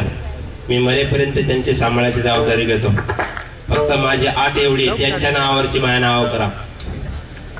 मग कळेल तुम्हाला कसा डोल येतो, कसं अनुदान येतं. संपत्ती पाहिजे, सांभाळायला नको. बाप स्वाभिमानी बाळा, बाप कन खर कना. बरोबर आहे ना. सगळे या गाणे म्हणायला वेळ नाही तेवढा, म्हणून जाता जाता विनंती करतो पवित्र असणाऱ्या या आजोबांच्या बाबतीमध्ये एक वाक्य बोलून जाईन गड्या. धन्य माता पिता तयाच्या. या पद्धतीने असणारं या लेकरांनी त्या वडिलांचा सांभाळ केला आणि खरंच वडिलांनी काहीतरी. आणि या धुळवडमध्ये काहीच दिसत नाही महाराज. आमचे गायक ज्यावेळेस तिकून टेक चढले ना पलीकडे, म्हणजे महाराज हे ऐश्वर्य कसं उभं राहतं. म्हटलं कधी कधी खडकाला सुद्धा रक्ताचा घाम फोडावा लागतो तेव्हा हे ऐश्वर्य उभं राहतं. सहज उभं राहा. शेतकऱ्याच्या व्यथा दिसत नाही, पैसा लगेच दिसतो लोकांना. आपल्या क्षेत्रात ते आपल्या जाऊ दे, आपल्याला नाही सांगायचं. आपले ते दिसतो लोकांना लई पैसा. अरे मरतो का काय गाडीत बसून बघ ना, तुला कळेल किती. रात्री मी सोलापूर करून येतो आले, संध्याकाळी मला पुन्हा उदरमल पाथर्डी शेळकेवाडी तिकडे जायचं. म्हणजे एवढं सोपं आहे का प्रवास. कुठंतरी असाध्य ते साध्य करिता सायस कारण अभ्यास तुका म्हण. प्रत्येक क्षेत्रामध्ये अभ्यास असावा लागतो, सायास करावा लागतो. सायास करीशी प्रपंच दिन निशी. पुढचं नका घेऊ. दिन आणि निशी दोन शब्द सांगितले. प्रपंचामध्ये दिवस आणि रात्र राबावं लागतं, तेव्हा कुठेतरी 2 रुपये हाताला प्राप्त होतात. त्याच्यात आपल्यावर बेजारी आहे सध्या. 3-5 38 झालं का वरून आंदोलन आली, युद्ध उभं राहिलं की असं बेटाना. बरं होतं घरोघरी मातीच्या चुली होत्या. ते काळ बदलला, त्या पद्धतीने मनसक्रियामान संपली. म्हणून जाता जाता विनंती करतो तो कोबाराय म्हणतात त्या पद्धतीने जशी मुक्ती आहे की मुक्ती इतरांच्या ठिकाणी परिणिली वाटते, तसं जीवात्म्याचा प्रवास जर सुखाचा झाला, इथलं सर्वस्व आता निश्चिंतीने पावलं विसावा. पंटली या धावा तृष्णेची. आणि आता जे उभं राहिले कौतुक वाटे झाली या वेचाचे, नाव मंगळाचे ते गुणे. महाराज प्रतिकूल कालखंडामध्ये माझं शेवटचं वाक्य सांग. वडिलांनी ऊसतोड आणि शेती नालाबर्डींची कामं करून मला आळंदीला पाठवलं आणि घडवलं. आज असा काळ होता ना की आज फॉर्च्युनर मध्ये फिरवलं असतं, पण ते पाहण्याकरता वडील नाही. हेच आपल्या जीवनातलं दुर्दैव असतं. कारण ज्या प्रतिकूल कालखंड आणि वाक्य नीट आहे का, जीवनात माणसं तीच मोठी होतात ज्यांना मागचं आठवत. यावर तुमचं मत काय असेल. ज्या ज्या माणसांना आपली पूर्व परिस्थिती आठवते ना, ती माणसं कधीच वाईट मार्गाला जाणार नाही. एवढं माझं वाक्य नोट करून ठेवा जीवनामध्ये. आणि ज्यांना मागच्या परिस्थितीत जाणणे ना, ती माणसं कधी सुधारणार नाही. ज्यांना मागचं आठवतोय ना कसे दिवस आहे, ती माणसं 100% जीवनामध्ये नम्रता किती जरी आले तरी हटवू देत नाही. ही जीवनाची ताकद आहे. म्हणून तुकोबाराय म्हणतात आता बाकीची यादी सोडा, ती मुक्ती आमच्या दृष्टिकोनातून परिणिली नव्हती. तुका म्हणे मुक्ती पडलेली नव्हती. तुका म्हणे मुक्ती पडलेली नव्हती. तुका म्हणे मुक्ती पडलेली नव्हती. तुका म्हणे मुक्ती पडलेली नव्हती. तुका म्हणे मुक्ती पडलेली नव्हती. तुका म्हणे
वेळेमध्ये महाराजांनी कार्यक्रम संपवलेला आहे. धन्यवाद महाराज. आपण 5 मिनिटं थांब एक मिनिट, काय एवढा वेळ दिलाय. 5 मिनिटं कोणीही जागा सोडायची नाही. या गावातील अतिशय प्रगतशील शेतकरी ज्यांचं नाव खऱ्या अर्थानं या परिसरामध्ये आणि संपूर्ण तालुक्यामध्ये असायचं असे बापू पाटील आणि तानाजी पाटील आणि हे राम लक्ष्मणाची जोडी. खऱ्या अर्थानं तानाजी पाटलांना जाऊन आज तब्बल चालता बोलता 5 वर्ष झाले. वाटत नाही असं तानाजी पाटील आपल्यातून गेले, बापू पाटील आपल्यातून गेले, पांडू पाटील आपल्यातून गेले. अशी ही अतिशय नावाजलेली जोडी आणि या परिसरामध्ये नातेवाईकामध्ये आपल्यामध्ये सर्वांमध्ये आदरानं स्थान निर्माण करणारे हे तानाजी पाटील जाऊन आज 5 वर्ष झाले. त्यांच्या जाण्यानं निश्चितपणानं ह्या आव्हाड परिवाराला जे दुःख आहे, जी खंत आहे, ती कधीही न भरून येणारी आहे. आज एवढा सोन्यासारखा प्रपंच खऱ्या अर्थानं बापू पाटील आणि तानाजी पाटील पाहायला लागत होते. खऱ्या अर्थानं त्यांचं खरं जीवनाचं चीज झालं असतं, परंतु आले देवाजीच्या मनात इथे कोणाचेही काही चाले नाही. परंतु या ठिकाणी त्यांचे मुलं असतील ज्ञानेश्वर माऊली, त्याच्यानंतर पंडितराव असतील, भाऊसाहेब असन, रामारी असन, असे सर्वच हे विठ्ठल असन, हे पुतणे, हे कुटुंब, तर हे कुटुंब खऱ्या अर्थानं यांनी ह्या वडिलांची सेवा कधी कमी पडून दिली नाही आणि आपल्या वडिलांचं नाव लौकिक कसं होईल याचा खऱ्या अर्थानं आजही बी ते पराकाष्ठानं परपंच करत असताना आपलं सर्व नातेवाईकांना सर्वांना गावाला धरून या ठिकाणी ते आपला प्रपंच करत आहे आणि आपल्या वडिलांच्या आठवणी जपत आहे. पांडू पाटील खऱ्या अर्थानं लवकर गेले, परंतु अतिशय प्रेम असणारे हे बापू पाटील असे तानाजी पाटील यांनी अतिशय गावासाठी, भावाईसाठी आणि आपल्या सर्व नातेवाईकांसाठी जे जे केलं ते खऱ्या अर्थाने वाखाणण्याजोग आहे. अशी माणसं पुन्हा पुन्हा जुनी माणसं जन्माला येणार नाही, परंतु जी आव्हाडांना कुटुंबाला त्यांच्या सर्व नातेवाईक असतील, इलक परिवार असन, आव्हाड परिवार असन, सांगळे परिवार, हे सर्व बाबड परिवार असे ह्या नातेवाईकांमध्ये आदराचं स्थान निर्माण करून खऱ्या अर्थानं एकत्र बांधण्याचं काम तानाजी पाटील असेल, बापू पाटील असेल ह्या माणसांनी केलं. असो, तानाजी पाटील जाऊन तब्बल आपल्यातून 5 वर्ष झाले. त्यांना परमेश्वरानं निश्चितपणानं चांगली जागा दिली असेल असं आपण या ठिकाणी मानणार आहे. कारण त्या माणसं अतिशय सोज्वळ, निस्वार्थी माणसं असणारे, त्यांना परमेश्वरानं निश्चितपणाने जागा द्यावाच लागेल असे मी या ठिकाणी नमूद करतो. आणि या तानाजी पाटलाच्या आत्म्याला चिरशांती आणि सद्गती लाभावी अशी उपस्थित सर्वांच्या वतीनं, आमच्या भाबड परिवाराच्या वतीनं, गावाच्या वतीनं, आमच्या जगल पाटलांच्या परिवाराच्या वतीनं विनम्र असं अभिवादन करतो. या ठिकाणी सर्वजण परिसरातून नातेवाईक सर्व खड्यासारखे लोक आहे. कोणाकोणाचं नामोल्लेख करावा, बापू पाटील, विनायकराव असतील, आता नामोल्लेख सर्व तोलामोलाचे माणसं आहे. मी कोणाचाही नामोल्लेख या ठिकाणी करणार नाही, परंतु या ठिकाणी आपल्या सर्वांच्या वतीनं या विभूतींना विनम्र असं अभिवादन करण्यासाठी आपल्या नातेवाईक परिवाराचे आमचे सदस्य विनायकराव शेळके आणि त्यानंतर BR चोकर साहेब या 2 मान्यवरांना विनंती करणार आहे की आपण श्रद्धांजलीसाठी पुढे यायचंय. मार्केट कमिटीचे सभापती आमचे मित्र विनायकराव घुमरे ते पण उपस्थित आहे. कृष्णाजी घुमरे त्यांनी कृपया पुढे यायचे. जास्त वेळ न घेता फक्त 2 मान्यवरांच्या श्रद्धांजली आपण या ठिकाणी समर्पित करणार आहोत. खऱ्या अर्थानं या पुण्यस्मरणाच्या निमित्तानं हरिभक्तपरायण आमचे भाबड परिवाराचे स्नेही प्रकाश महाराज आव्हाड यांनी अतिशय कीर्तनरूपी सेवा चांगली दिली. त्यांचं मी आव्हाड परिवाराच्या वतीनं सर्वच उपस्थित सर्वांच्या वतीनं मनपूर्वक ऋण व्यक्त करतो, आभार मानतो. यानंतर विनायकराव शेळके. उपस्थित सर्व बंधू आणि भगिनी, आज या गावातील एक मोठं कुटुंब आणि त्या कुटुंबाचे मार्गदर्शक आणि आमचे वेळी कैलासवासी तानाजी पाटील आव्हाड यांचं 5 वर्षापूर्वी दुःख झालं. अत्यंत त्यांचा 5वे पुणे समरण, या 5वे पुणे समरणाचं कीर्तनकार आणि 5 वर्ष कीर्तनकार होऊन गेले, पण त्यामध्ये तुमचा हात पहिला नंबर लागला असं सांगणं तुम्हाला मगाशी सांगायचं. कारण तुम्ही आज पावलावर पाऊल उंचीवर चालणारा माणूस, तुम्ही आता युवक आहे, अजून तुमचं अजून आयुष्य खूप आहे. अजून तुम्हाला आम्ही तर राहणार नाही, पण परंतु या सर्व तरुण मंडळाला तुमचं अजून मार्गदर्शनाची गरज आहे. अत्यंत हरिभक्तपरायण प्रकाश महाराज दरिवडकर यांनी अत्यंत चांगलं कीर्तन करून आपल्याला प्रबोधन केलं. आज या कुटुंबाचं अशोकरावनं सांगितलं, या कुटुंबाची पार्श्वती त्याने बोललेच. परंतु माझ्या माहितीप्रमाणे आज हे तिन्ही भाऊ त्रिमूर्ती होते. तुम्ही 2 म्हणले, 3 त्रिमूर्ती होते. त्या त्रिमूर्तीनं अत्यंत चांगलं काबार कष्ट करून या नावाचं, या परिसराचं नाव लौकिक केलं. कारण त्या काळामध्ये आम्हाला माहिती, बापू पाटलाची माझी 30-40 वर्षाची दोस्ती, अत्यंत मैत्रीपणा. त्या काळामध्ये पहिलं कुठं यायचं झालं तर पहिले या परिसरामध्ये येणं म्हणजे पहिले बापू पाटील. सपाट परिसरापेक्षा ही लोक सुखी आहेत. ही सुख आपोआप मिळालेली नाही. आताच प्रकाश महाराजांनी सांगितले की रक्ताचा घाम तयार झालेला आहे आणि ह्या आतल्या अगोदरच्या पिढीनं हा रक्ताचा घाम केलेला आहे आणि म्हणूनच त्यांची स्मृती राहावी. येणाऱ्या नातवांना यांना त्यांना कळावं की आपले आजोबा कसे होते आणि म्हणून ह्या मुलांनी तो हा कार्यक्रम केलाय. मी त्या पिढीला, ह्या मधल्या पिढीलाही धन्यवाद देतो आणि आमच्या संगमनेर तालुक्यातील सर्व समाज बांधवांच्या आणि सर्व तालुक्यातील जनतेच्या वतीनं मी तानाजी पाटलांना, बापू पाटलांना भावपूर्ण आदरांजली वाहतो आणि थांबतो. चकोर साहेब खऱ्या अर्थानं यांचा वारसा चालवण्यासाठी आणि या ठिकाणी भाऊसाहेब असन, रामारी असन, माऊली असन, ज्ञानेश्वर माऊली हे खऱ्या अर्थाने या गावासाठी किती जगाडतात. बापू पाटलांची उणीव या ठिकाणी जास्तीत जास्त जाणून देणार नाही. कारण ह्या रस्त्यासाठी ते अनेक वेळेस खासदार असतील, माणिकराव असतील, यांच्याकडे येऊन सतत पाठपुरावा करायचे. आमचा डोंगर बागे, आमच्याकडे रस्ते करा, हे करा, ते करा. आजही त्या पाठीमागं भाऊसाहेब, रामारी आणि माऊली 8 दिवसापूर्वी माझ्याबरोबर माणिकरावांक होतो आम्ही आणि आमचा रस्ता एकदम छान झाला. आम्ही आता तुम्हाला निश्चितपणाने मदत करणारे, काळजी करू नका, हे शब्द देणारे भाऊसाहेबांचे समोर बसले. असो, या ठिकाणी मी संगमनेर मार्केट कमिटीचे विद्यमान संचालक आमचे स्नेही अनिल घुगे यांना विनंती करतो की आपण पुढे यायचंय. तत्पूर्वी सभापती कृष्णाजी घुमरे. आमचे सहकारी ज्ञानेश्वर माऊली आणि पंडितराव यांचे पिताश्री स्वर्गीय तानाजी दादा आव्हाड यांच्या 5व्या पुण्यस्मरणाच्या निमित्तानं आज या ठिकाणी ही कीर्तनाची सेवा आणि हा पुण्यस्मरण सोहळा या ठिकाणी होतोय.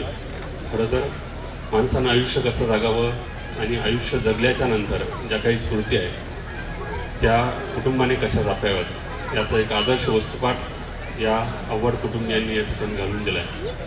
खरं तर माणसाचं जाणं हे कुठल्याही मनुष्याच्या किंवा व्यक्तीच्या हातात नसतं, परंतु मनुष्य गेल्याच्या नंतर त्याच्या आठवणी जपणं हे काम. 2 मिनिटं उठू नका. खासदार साहेबांची श्रद्धांजली होईल, कृपया शांतता पाळा. या कुटुंबियांनी केलंय. स्वर्गीय दादांना मी माझ्या कुटुंबियांच्या वतीनं, सिन्नर बाजार समितीच्या वतीनं आणि उपस्थित सर्वांच्या वतीनं भावपूर्ण श्रद्धांजली अर्पण करतो. धन्यवाद. यानंतर या ठिकाणी जिल्ह्याचे खासदार आदरणीय राजाभाऊ वाजी बबनराव सानप या ठिकाणी उपस्थित झाले, त्यांचं ऋण व्यक्त करतो. आदरणीय राजाभाऊ. आमचे मामा कैलासवासी तानाजी मामांना जाऊन 5 वर्ष झाले. त्यांच्या जाण्यानं या परिवार दुःख होत असून मी त्यांना आमच्या नातेवाईक परिवाराच्या वतीने संगमनेर कृषी उत्पन्न बाजार समितीच्या वतीनं आदरांजली अर्पण करतो आणि थांबतो. उपस्थित सर्व शोकाकुल माता बहीण बंधू, आदरणीय दादाजी पाटलांचं 5वं पुण्यस्मरण हे सर्वजण आपल्या उपस्थितीत पार पडत आहे. मी माझ्या वतीने, माझ्या कुटुंबाच्या वतीने त्यांना आदरांजली अर्पण करतो. धन्यवाद. कार्यक्रम संपलेला आहे. आपण सर्वांनी स्नेहभोजन करून जायचंय अशी या आवड परिवाराच्या वतीनं ज्ञानेश्वर माऊली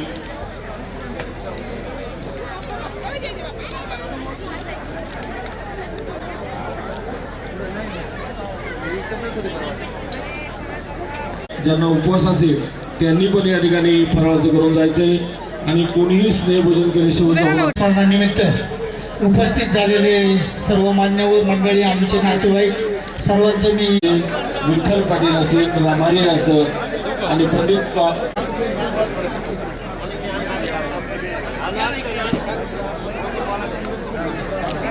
थांबून राहायचंय. ओके.